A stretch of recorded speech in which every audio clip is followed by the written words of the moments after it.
জমিতে সবজি বা যে কোনো ফসল চাষ করতে গেলে এখন সবই কিন্তু রাসায়নিক সারের উপর নির্ভরশীল হয়ে আছে মানুষ। তবে তার মধ্যে কিছু মানুষ কিন্তু জৈব সার দিয়ে নিজেদের জমিতে কিছু সবজি চাষও করে, তবে সেই সব সবজির দাম কিন্তু একটু বেশি হয়ে যায়।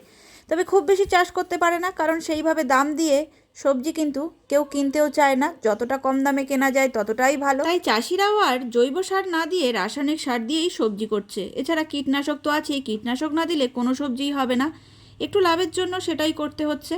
তো এদিকে দেখতেই পেলে কিছুটা সর্ষের খোল ঢালাই রাস্তার উপরে ছড়ানো ছিল, এগুলো জমিতে দেওয়ার জন্য অলরেডি গুঁড়ো হয়ে গেছে। আর কিভাবে গুঁড়ো হয়ে গেছে সেটা তো দেখে বুঝতেই পারছো তোমরা। বাড়ির সামনের রাস্তায় 3 থেকে 4 দিন ফেলা ছিল একটানা, আর এরকম পথ চলতি হেঁটে যাওয়া মানুষ, সাইকেল, এমনকি মোটর সাইকেলের ওপর দিয়ে গেছে। আর এই 3-4 দিনে সর্ষের খোলগুলো দারুণ গুঁড়ো হয়ে গেছে। গুঁড়ো করতে আলাদা করে আর কোনো খাটনি করতে হয়নি, একদম জমিতে দেওয়ার উপযুক্ত। এগুলো নিজেদের ঘরে খাওয়ার জন্য কিছু সবজি করা হবে, সেই জমিতেই ছড়ানো হবে।